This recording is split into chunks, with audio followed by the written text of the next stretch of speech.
We have heard from the Commonwealth. We know that to remove repair barriers, we need to engage the Commonwealth and states as well as local governments, because there are very many different recognised barriers to repair in Australia.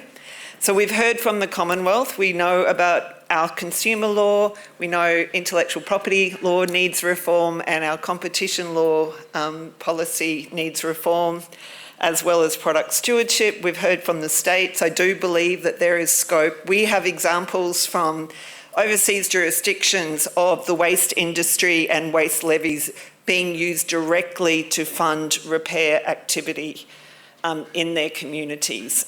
The waste industries are basically responsible for waste prevention and waste minimisation. So I think there's a great opportunity here in Australia.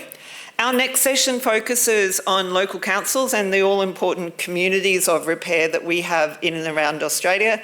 Very proud to say that we have over 110 repair cafes that operate around Australia, and they join approximately 4,000 repair cafes around the world. And tomorrow we will celebrate International Repair Day with a whole range of events. There is a map that you can look at on the Open Repair Alliance and locate where there is a community repair activity or a repair event. This event is on the international map for today as part of the International Repair Day celebrations. But you can go and visit and support your local repair cafe tomorrow if there is one in your community. But I would like to invite our panellists and our speaker up today. I'm very, very pleased to invite Julie Brockman from Canning City Council. Where are you, Julie? Oh, sorry, here. To come and speak. I'm very proud to announce that Julie has implemented the first Australian repair rebate or repair incentive in Canning City Council. And this is an outstanding, and I would like Julie to get a round of applause. This is a perfect example of actually someone taking an idea and implementing it, and then you can measure the impact and effect of it in operation. I think that is very important. Australia is one jurisdiction that rather has an obsession about data collection, particularly around repair, when we are not funding any repair activity at all. It is very hard to measure how much repair would save from going into landfill when we're not funding repair. So I can talk more about that, but well done to Julie, and I'm so proud to have her speak to you about our first eco rebate. It's got interest from overseas, and so I would love to share more about it. Thank you very much. Thanks, Leanne. Give it a whirl with this clicker. Oh, well done. So I would like to start by acknowledging the traditional custodians of the land in which we're meeting today, and also pay my respects to their elders past, present and emerging, and extend that respect to any First Nations people here today. The City of Canning, you might not have heard of it, but it's a local government in the southeast of Perth. We're about, we like to say 10 kilometres from the CBD, but that must be if you're flying. We have just over 100,000 residents, and we're pretty proud to boast that we're the most culturally diverse local government in WA. We have over half of our residents are born overseas and speak a language other than English at home. And we also have a real mix, I guess, of development. We've got some acreage and beautiful mansions, we've got lots of muds, we've got apartments in our city centre, and we've got quite a lot of social housing in some of our suburbs too. So our repair journey started in 2023 when we launched our repair labs. We do also have repair cafes in WA, and we would have very much liked to have one in Canning, but we weren't lucky enough to. So we, with a lot of support from a neighbouring council, the City of Melville, who had a really thriving lab, decided to start one on our own. And that, I guess the model is a little bit different to a repair cafe in that it's more of a collaboration with our volunteers. So the city provides the venue, the marketing, we recruit the volunteers, we insure them, we test and tag their equipment, We provide snacks and coffee and support on the day, and then the volunteers make the repairing magic happen on the day. And we also have volunteers that run the day and manage the flow of people through. And then in December of last year, we launched our Eco Rebates program, which was a rebate program to encourage our community to adopt green products and behaviours. So along with solar panels and worm farming equipment and cloth nappies, we launched a general repair service rebate. In this rebate, our residents could claim up to 50% of the cost of a repair service, up to a maximum value of $100. And then in July this year, we split that rebate out into 4 repair rebates. So we just made it specific categories. We have one for footwear, one for textiles, one for household, furniture and items, which is quite broad, and one for electrical appliances and electronics. And the idea there was not that the previous iteration of the rebate didn't cover all of those things, but it was just so that people could claim more than one rebate. So residents can claim up to $100 back in all 4 of those categories. The community has really supported it. We initially started with a modest budget and actually took some of the funding from other rebates that weren't as popular and put them into the repair rebate because it was so popular. So to date, we've had 38 claims for the repair of 54 items.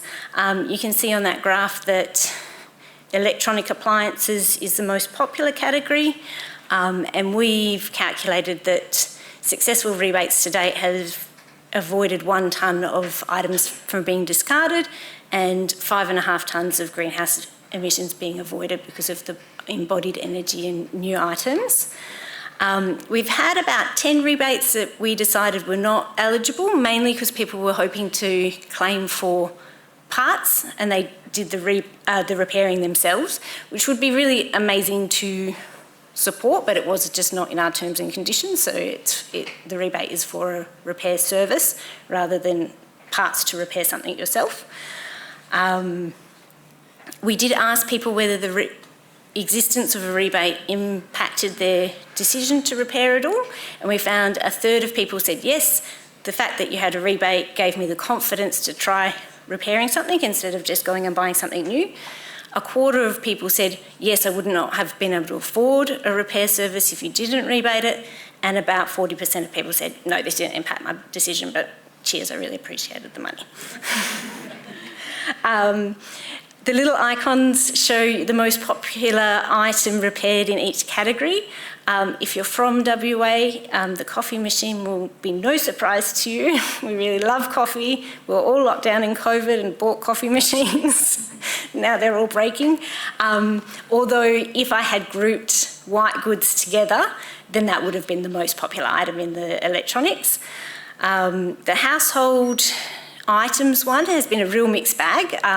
Chairs has been the most popular item, but we've also had jewellery and musical instruments and bicycles and a whole bunch of items. Turns out zippers on pants are the most likely thing to fail in your clothing, and ladies' heels snap off all the time. To manage our rebate program, we use an online platform called Rebately. So on this platform, our residents go ahead and find a repairer, can be local or otherwise. They engage in the service and then they jump online and they upload their details, their receipt and their proof of address.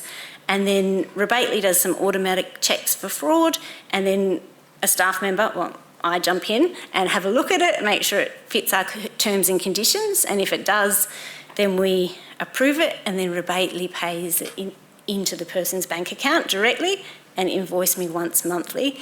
And if you've ever been involved in a manual rebate scheme, that is a real game changer to not have to deal with the many forms that local government have for you to ever pay anyone ever.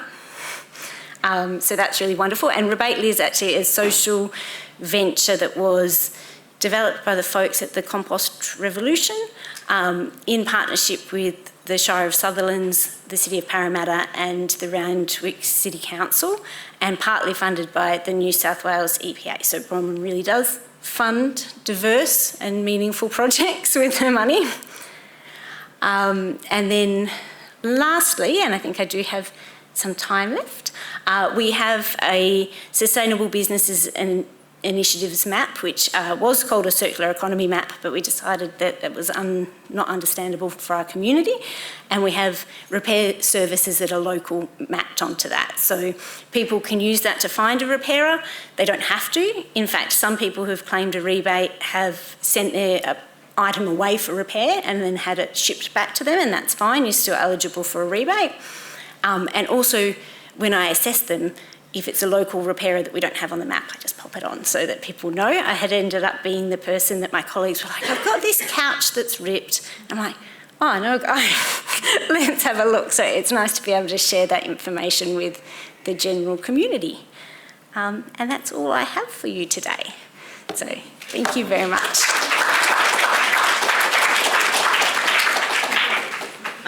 That was excellent, Julie. Thank you very much.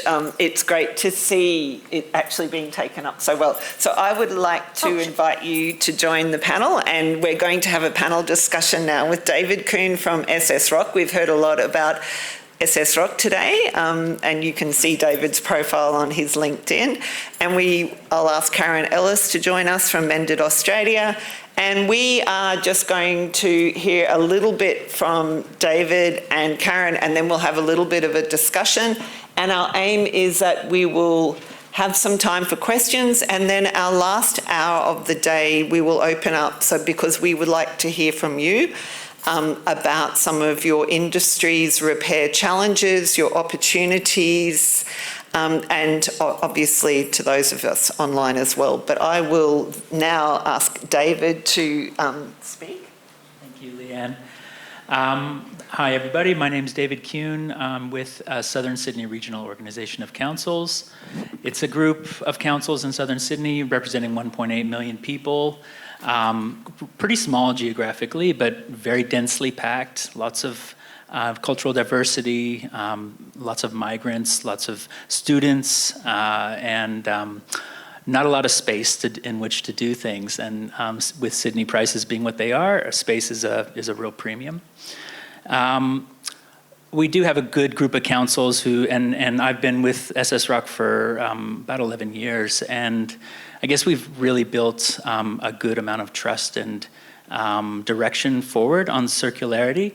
But before it was called circularity, it was reuse and repair, and we've got a number of projects under our belts with for reuse, really business case making for better collection of reusable items and engagement with the markets.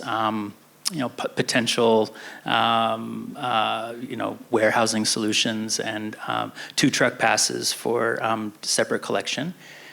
But we're into repair, and we have. It was mentioned a couple of times before.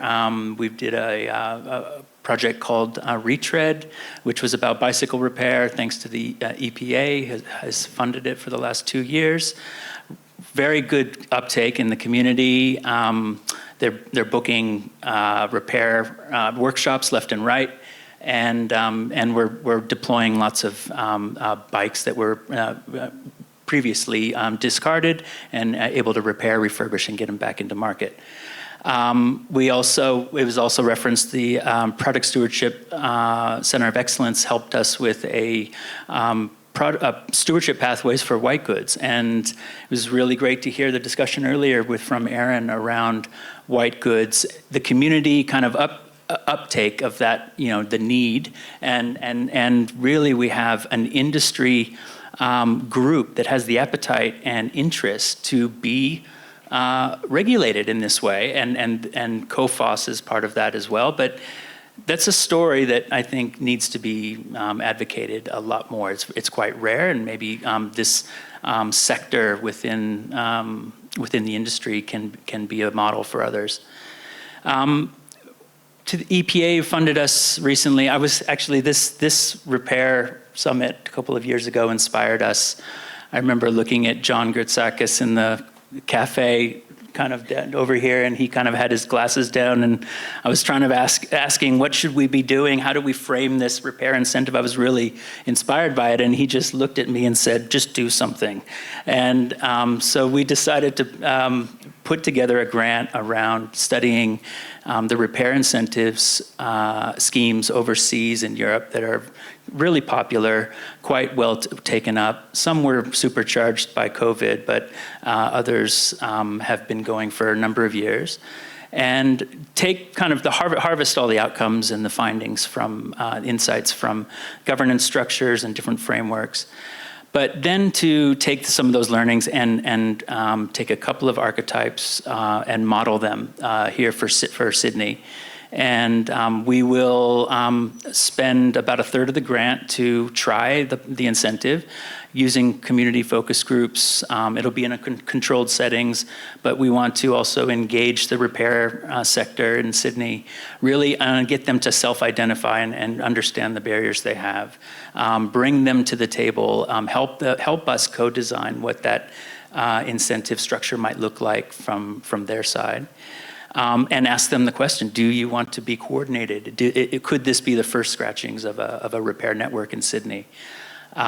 Which we understand in Austria, that was one fast tracking to getting a repair incentive going. So we'll be studying everything that's happened with you, Julie, in Canning, and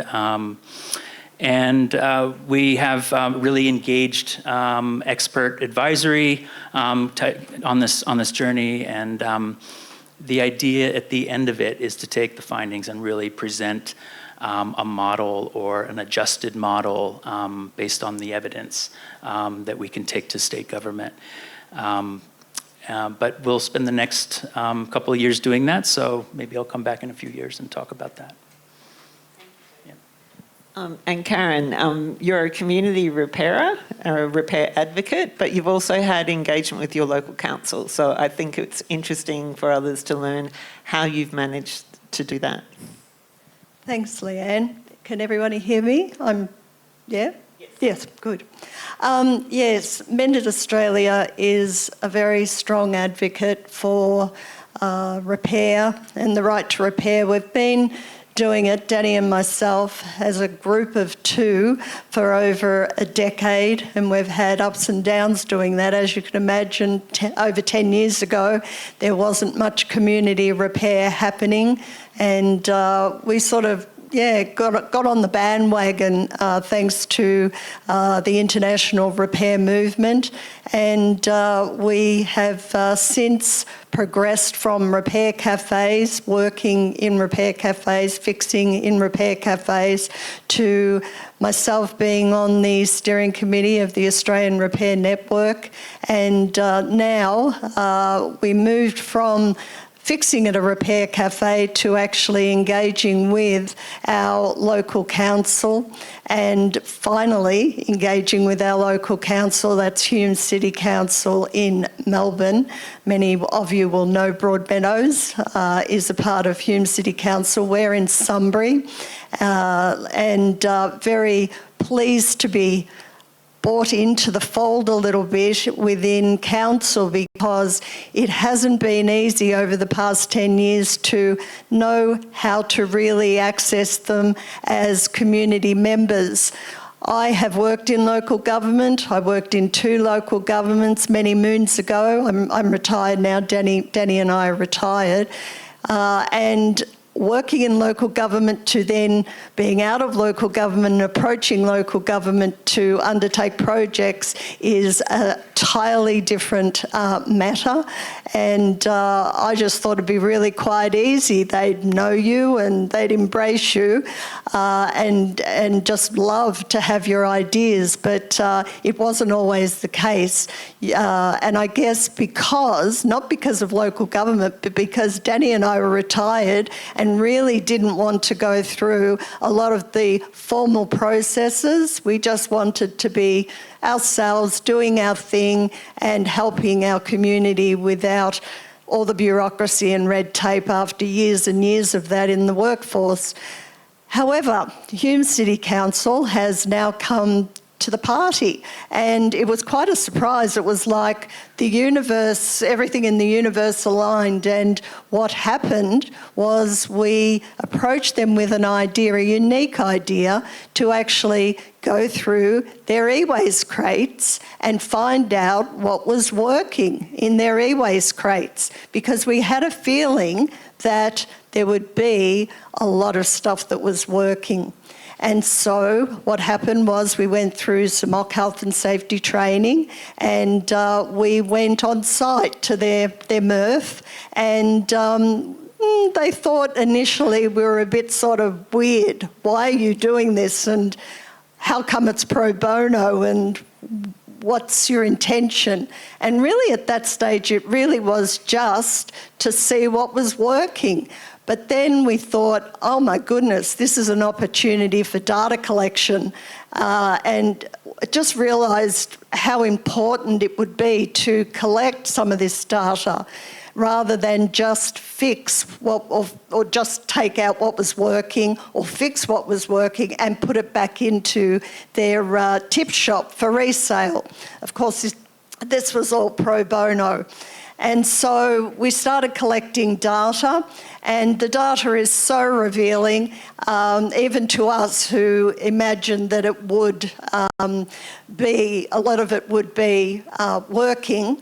Week to week, we sort of do it. Each week on a Monday, we go down to the local MRF, and we go through from anywhere from 6 to 9 bins, and as you can imagine, those bins are pretty full. And we select items from the bins. We don't take everything out. Well, we do take everything out because we have to check it, but when it goes back, when we're putting it back in, we're checking these items to see what we think might be working.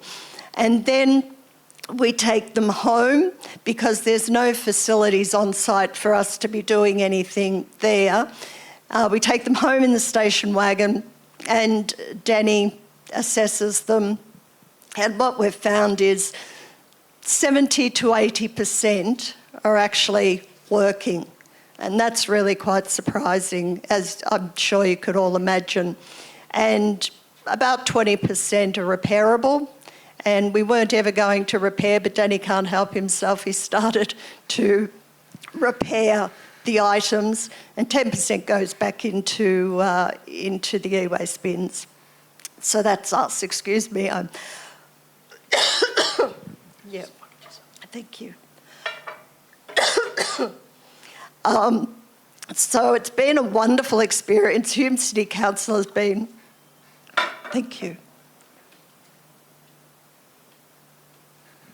Thank you. Hume City Council has been wonderful. As I said initially, they were a little bit, what's happening here, what are you doing? But once they realise the waste workers are really all our friends now, and we get welcomed on site, and it's just wonderful. Thank you. Sorry. You all right? Thank you. Thank you. A very big thanks to you all. I thought I would share some of the learnings I've had from the opportunities I've had to travel to conferences. Every time I travel to a new city or a new country to deliver papers on the right to repair, whether it's about IP or competition or consumer laws, I take the opportunity to visit a local repair cafe. And what is so interesting is not only the welcome that I have received, but the learnings I gain from each and every repair cafe that I have visited, whether it be in Newport in Wales, where they have funding and support from the Welsh Government to open a high street sharing and repairing centre. It is next to a coffee shop and a barber and across the road from the hardware. It is not a tip shop. It is not in the back blocks at a MRF.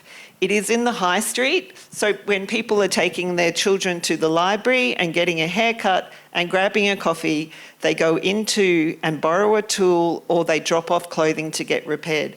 That is making repair accessible and affordable, And that was a vacant space that had a roller door in Newport, in the main street of Newport, and the council gave a 3-year lease to the repair and the local sharing library for free for 3 years because it was empty. And we have a lot of council-owned properties around Australia that are not utilised, that are vacant, that are empty and at risk of being vandalised.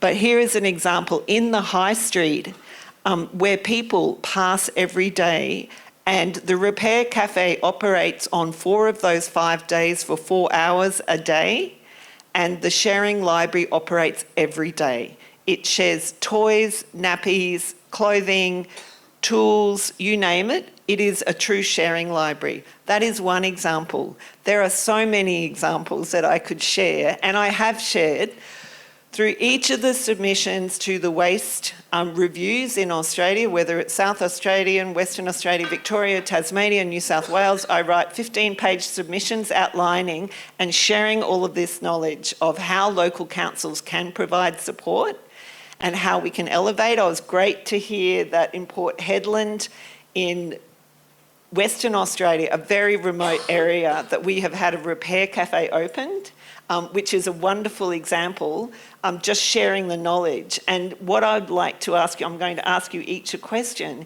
is what motivated you to start the repair rebate, and how did you get your council on board? Because you're a single person and I believe it's your idea. How did you do that? Well, it was actually your idea. So I saw you speak at the Waste and Resource Recovery Conference in WA in 2024.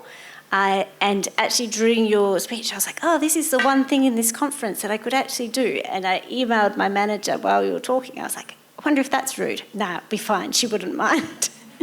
And I just saw Rebecca from WA at lunch and talked to her, and she's like, oh, did you get the idea from Leanne? I said, yeah, I did. She's like, oh, I saw her at Coffs Harbour at the Waste Conference, and I texted the other Rebecca, who organises the conference in WA, during her speech and said, you should get this lady to the Waste Conference. Oh, thank you. So there thank we you go. both. Thanks, Rebecca. Thank you, Rebecca. This is Rebecca from Plastic Free July. Wave your hand, Rebecca. She's a great supporter, but this is an example of a lady who started a small local movement and now it's a global movement, so it is possible. Sorry, thank you. So that was our motivation, and also one of the reasons that I love the repair rebate so much compared perhaps to the other eco rebates is when I was had my kids out in cloth nappies, I'd have so many parents come and say, oh, I bought cloth nappies for my children, but I never used any of them. And I'm like, okay, where are they now? They're like, oh, just in a cupboard somewhere. You're like, okay, so you created more waste than if you had not done that to begin with. And sometimes with rebate schemes, I think, oh, we're just encouraging people to buy more things. But with a repair service rebate, you're definitely not. So it came from, that was kind of the gem of the idea, was you talked about the ones that were available in France. And then it was actually quite a simple process to get approval. We had already been on a bit of a journey with the repair labs, which were not easy to get approval because we hold, I guess, the liability there because we insure the volunteers. Maybe, can you just explain the difference between a repair lab and a repair cafe for those in the audience? Yeah, sure. So we, I guess it's more of a partnership with the council. So the repair labs, we host them and promote them, and we also recruit the volunteers and support them through insurance, through testing and tagging their items, and we're also there on the day with the first aider for the event. And so I guess from the city's perspective, there was some concern around, well, okay, if a volunteer is repairing some kid's bike and then the wheel falls off and they die, like, then it would be the city's liability. Or if a volunteer was hurt on the day because they're using tools, what would happen? Whereas I guess the repair service rebate, there was a less concern around that because people are engaging businesses that have business insurance. We're not telling you who to engage, you choose it yourself. So if you did get an item repaired and there was a problem with that, then they would like presumably that's between you and the business. And we do still approve your rebate if your repair was unsuccessful. So that kind of de-risks the chance with repair, because sometimes you give your item over and you don't know whether when they open your laptop whether they're just going to charge you and say, oh, but I couldn't fix your problem, here's a broken laptop back. Now give me what I quoted you to do the job. So that kind of, I guess, helps de-risk that as well. And can I ask how you fund it? Because the concern of a lot of councils is, as you've mentioned, about liability if they're involved in delivery of repair cafes. And we know from a couple of years ago that we heard the Newcastle City Council, actually a staff member delivers their repair cafe, and there's examples in Bayside, there's a roving repair cafe. So there are really good examples of councils that are offering their premises that are covered by insurance, which is a challenge for repair cafes. But how do you actually fund your rebate? So it comes out of my waste education budget, which I guess I'm lucky we have a waste service charge on all of our rates, and that pays for your curbside collections, your vergeside collections, your tip passes, all of those things, but also waste education. And we had, again, because we're a local council, we had some procurement issues with getting Rebately up and running. So we had approval already to do eco rebates, and then we had the idea for the repair service, and I just diverted some of the budget that was set aside for composting equipment for initially, and then this year it went through the budget process that all council things go through, but it's essentially funded by the waste service charge, which needs to be used for waste activities. So it's not really seen by councillors as money that they could be using to build a swimming pool or build more libraries or whatever it is that they would prefer to do with their money. That's excellent. So waste education is about reduction of waste. So reuse, repair. Yeah, yes. Yep, anything Not on the just hierarchy. recycling. Yes. Thank you very much. David, do you see a role for SS Rock and your 12 councils to have a closer relationship with the community repair groups and repair cafes in your local council area, given some of the examples that we've heard? Yeah, repair cafes are more popular than ever, not only in our region, right across New South Wales. It's a pretty low cost way to make community connections with repair. I should have said too that in our grant we also have about a quarter of the money going to activating more community connections with repair by enabling councils to sort of get the language right and to normalize it and source some of their local repairers to come on repair days and repair cafes. I guess our role as a regional body too is to help aggregate the ideas and the values and that demand, and to kind of help councils start thinking of themselves a little bit differently than kind of roads, rates, and rubbish. And I think it's not that they need my help with that, but I used to wonder why repair was often relegated to the waste industry. Sometimes when you go to the waste conferences, repair kind of is like passing in the wind. It's the end of the pipe for a lot of those folks. There's a practical reason why it's with councils, because it can be waste minimization can be funded through charges that councils receive. But what's great about repair is that it should be socialized really with your social strategies, your economic strategies, business development, sustainability, and these strategies together really can have a real mechanism to speaking up to leadership and then out to community. And I think repair is important for waste industry to take up, but it's really time to be talking much more broadly across different units within councils. I just wanted to make a quick, I think what we're seeing more too is FTEs, full-time jobs and job descriptions are being devoted to repair and reuse and within councils more than ever before, and that's a change. And that it didn't used to be like that. So I think that that is a simple thing where somebody dedicated to the resourcing and the modeling and the community connection required to normalize repair within council and then reporting up the chain is really important. Otherwise, you're sort of patchworking it. So that's been really encouraging, I think, lately. I think the fact that we have a recycling week and that we don't have a repair week is something that we could really work on. I've been advocating with Planet Ark for some years that if we had a repair week and every council could support, bring in the most successful conversations I have had with local councils has when I have involved the waste department as well as economic development, as I did speak with Lewis and the Hume City Council, but also with community development. So one of our local councils, I'm in the Brisbane City Council region where I live. It is the largest city council in the Southern Hemisphere. I cannot tell you how difficult it is to penetrate that council. All of their different departments, and I have been doing that for 5 years and more. But one example I had with another council in our southeast Queensland corner was to have a meeting with them, and they said, well, what can we do? And they couldn't run a repair cafe themselves, and I could appreciate why not. But what they did, a repair cafe that I was operating on campus at the university with our students and staff, making sure that there's skills exchange between staff and students. It is a wonderful opportunity to see PhD students from engineering mixing with nursing students, with fashion students, with business and law students, from PhD level, from master's level, undergraduates.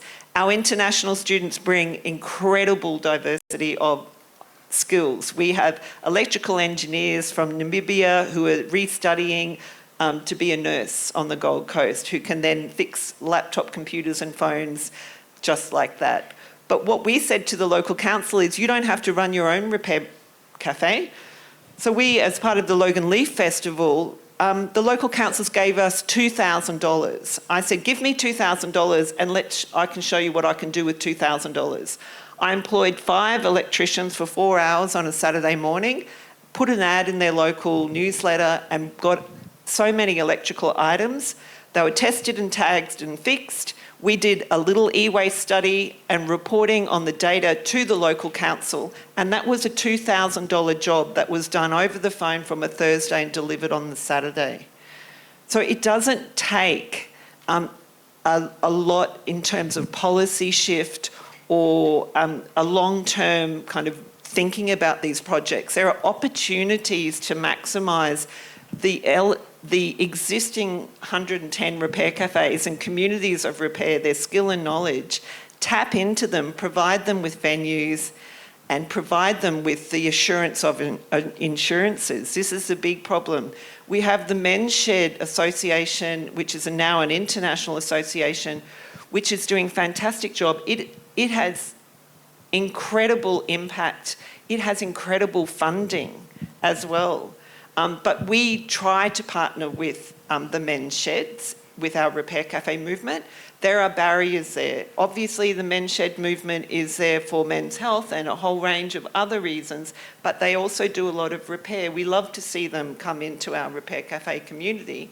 But on a Saturday morning or a Sunday afternoon, repair cafes are open to everyone and anyone, people who have employment barriers, young children, older people, whether you, the social cohesion and inclusivity that happens, the sharing of knowledge, the open invitation for the community to actually take place in a circular economy activity at the grassroots level is incredible. This is where we see the change happening. This is where we raise awareness of, and if you can't fix it, we educate people about where the appropriate recycling place would be.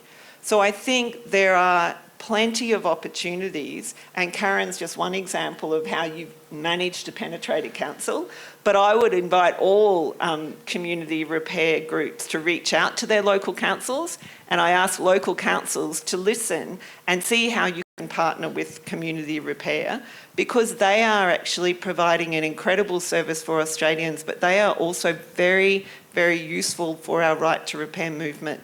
They are at the coalface of taking a toaster apart. I don't know if you saw the Guardian article the other day, but a particular brand I won't mention has just produced a very clever toaster, $650. It has 200 sensors in it, and it is Australian technology from South Australia, very proud that this technology, but the sensors assess how brown your toast is. That is why it is so expensive. And the Guardian article was comparing a $7.50 toaster, which we can talk about, but the $650 toaster should also be talked about. Do we need that? There is a coffee cup, which I use in my examples. It is a coffee cup that has basically software embedded in it to keep your drink warm. The trouble when you go to buy that product, and it ranges, I can tell you the brand if you're interested later, at $300 and $400 for this coffee cup, which will keep your coffee warm. There are patents over the technology, there is a trademark on the brand, there is design rights, so it's covered with IP. But from my perspective, what is so interesting, people who buy this don't realise that if that software is not updated or there is a problem with that software, that $400 coffee cup will become basically obsolete. There is a whole range of products that are coming into our market that just really beg the question of, do we really need these things? So I think there is a bigger issue here, and we talked to John about consumption and design, good design. How does the IP system work with good design as well? But in terms of elevating repair in our local communities and local council, I think there's lots of opportunities that we can have. I would like to open it up to questions. Karen, did you have any last words? Sorry. Oh, no. Excuse me. Yes, I agree. We have to tap into our local councils, and I'll probably get a question about how do we manoeuvre around the liability. Danny and I don't really worry too much about that. We started with the art and crafts department. We did a reuse and repair artist in residence program with them, and they got to know us, and we were automatically insured doing that with them, and then it just sort of followed through to what we're doing now. So sometimes they might say, oh, you've got to go and get the insurance, or you've got to do this or that. Well, they can be approached too to say, well, how about you cover us, and maybe give them some ideas of how you can go about being covered to do what you do with them. And so that's how it started. And we got to know some people in arts, and then we got to know the Economic Development Department by fixing a sewing machine for one of the staff members. And this was a vintage sewing machine. It wasn't a 2-minute job. And Danny took it home and did some major work on her mother's sewing machine. And so I guess in that time we were establishing some networks, we were gaining some trust, and as I said, everything just sort of fell into place. And then we moved on to what we're doing now, and we actually got introduced through somebody we knew back many years ago who was working in the local government where we lived, and she had now become a consultant with a waste management business, and she took us to the Sunbury landfill, or MRF. And so as you can see, it's that collaboration that can sometimes, get you in the door, and that trust as well. So that's all I wanted to say. Thank you. Thank you. So I'll open to questions of Julie about the rebate, or David about his plans, and Karen, or any other questions. I know we have a lot of community repairers here.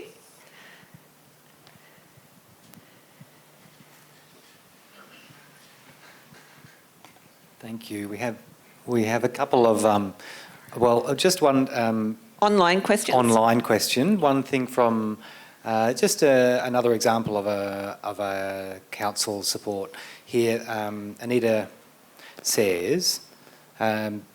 Johnson says, Shell Harbour Council has subsidised us, the Tinkerage, in Dunmore, New South Wales since 2017. It's a partnership between them and Resource Recovery Australia. The Tinkerage is open 2 days a week. The council see us as providing a service for people in their community and building valuable connections. It's been useful, I've found, to keep numbers, people attending, kilograms saved, comments from people attending, etc., to send this data back to them monthly with images of things repaired and people fixing to keep them on board.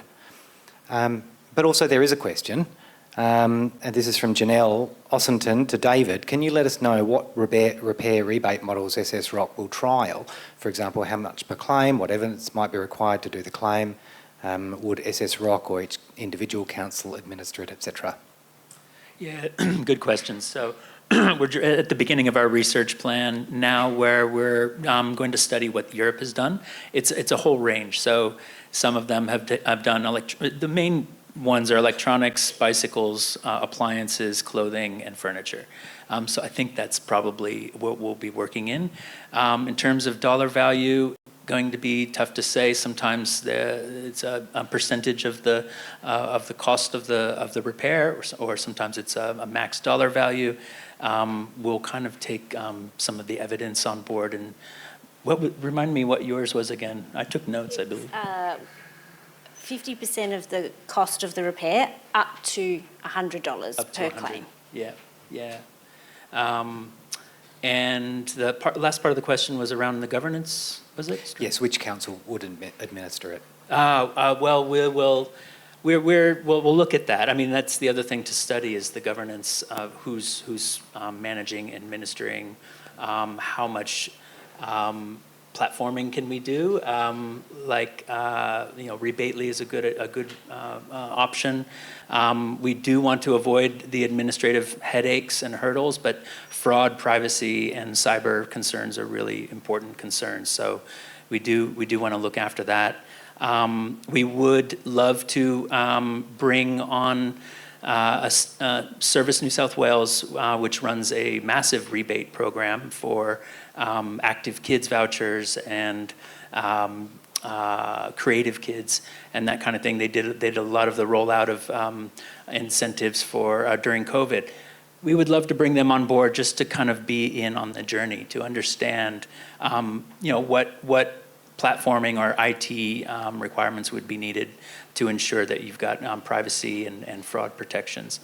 So I guess it will be pretty local. The reason why we're doing it in focus groups is because we want it to be fairly controlled. If it was open up to public, it would probably need a lot more time and resourcing and setup. So we'll keep it relatively local and controlled, for now. Do we have another question? Thomas.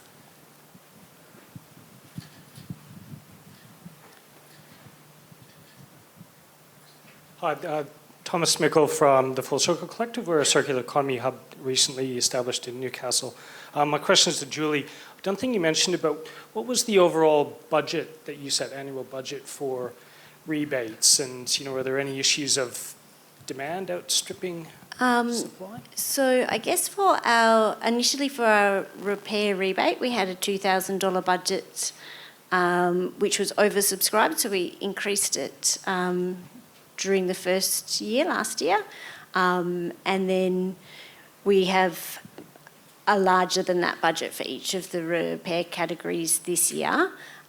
We had, I guess, the solar rebates were very popular, and they were a much larger amount of rebate, and they sold out very quickly last year. The sustainability team were able to increase their budget slightly, but I suspect they'll sell out again this year. But for the waste reduction rebates, we didn't have that problem. So I think we just kind of thought first year we'll just set our budget and we'll see what the demand is. Rebately tracks it for you and pauses it when you hit your budget. So that's what happened with the solar ones, and then people just went on to a wait list and they got notified at the beginning of this financial year that we have budget again, feel free to apply if you'd like. Unfortunately for them, each year you're only eligible if you've made the purchase in that financial year, because obviously we don't want to fund people who've done something previously and would have done it anyway. We want to drive new behaviour. But yeah, so I guess we just had like a first in, first served basis to our rebate.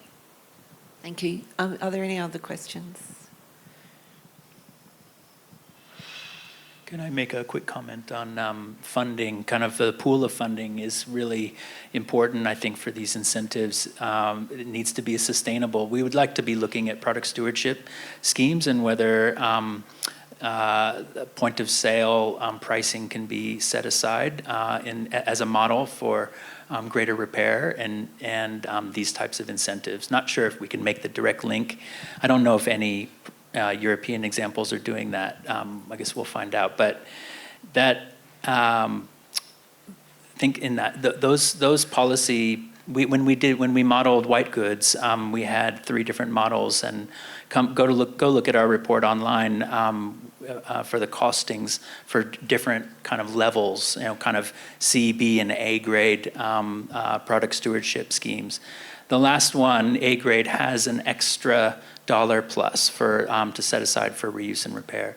So I think that's something that at policy level we should be looking at seriously. And just on that, I think there are so many different interesting models overseas. Some, as David indicated, were funded with a big COVID boost to promote social cohesion and local economies in some of the European countries. But what we've seen with the repair incentives and the repair rebates are ones that are also funded through an EPR scheme. So they're basically not being drawn from waste funding, but through producer responsibility, extended producer responsibility. So brands are basically supporting the repair incentive, and that's another model. Another model is where volunteer communities of repair cafes can be eligible to participate in a repair rebate scheme, so they can do the repairs and people can get a payment, and the council can then give the rebate back. So that's also an opportunity for bringing community skilled repairers in, and also providing them with some funding as well. So there's an opportunity there. Yes, I'd like to comment that whilst doing our art and craft creative project with Hume, we established Jackson's Hill Repair Cafe on the hill in Sunbury, and it was never going to be your traditional repair cafe. We established it to record data for what we were going to repair from our study. And so that's actually online if anyone wants to see all the data related to what's being repaired. It's quite interesting what's coming through for the 20% that we repair.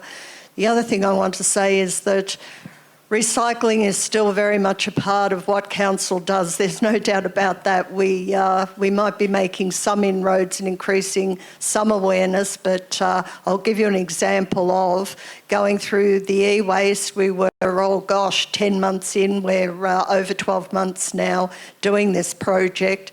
And 10 months in, the manager of the team leader, coordinator of the recycling facility approached us and said, they want us to start cutting the cords off the e-waste. And that was going to stop us dead in our tracks, because we'd come on a Monday and all the cords would be cut off the e-waste that we want to take home and test and repair, and Danny was probably going to have to put on cords back onto everything.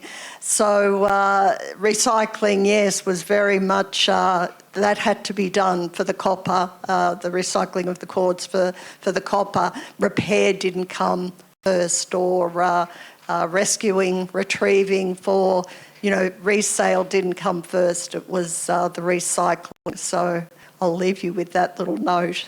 Thank you.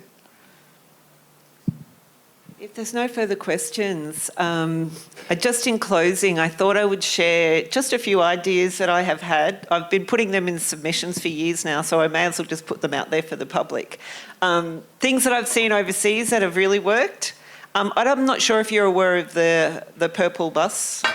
It's a cardiac ward that's basically been installed by a doctor, and he takes it around to rural towns and providing medical appointments for people in the country to get their heart checks. I think he's now expanded to 4 or 6 buses. There are examples of mobile repair vans. There's one that I visited in Buenos Aires. There's one operating in Belgium. I have the plans for them.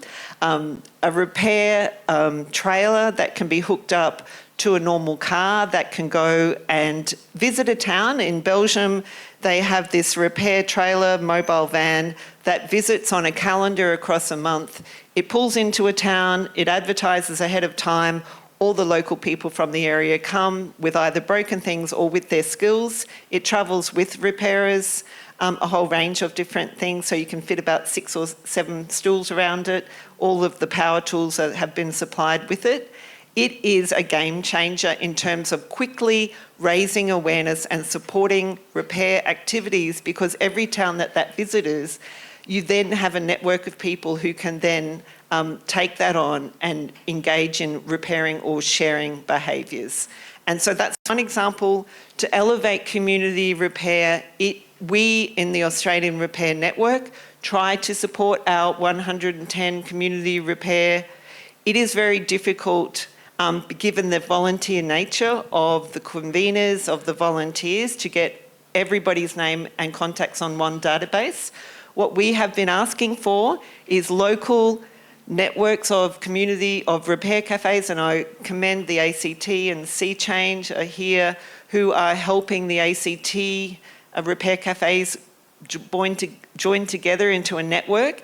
If we can get networks and supports, and South Australia has talked about trying to develop a repair network for South Australia, if we can get local networks of community repair that can elevate into a state association of repairers, and I do not exclude small businesses. There's great opportunities to partner and elevate existing repair businesses, as we've seen with Julie, having a repair map of local businesses in your community.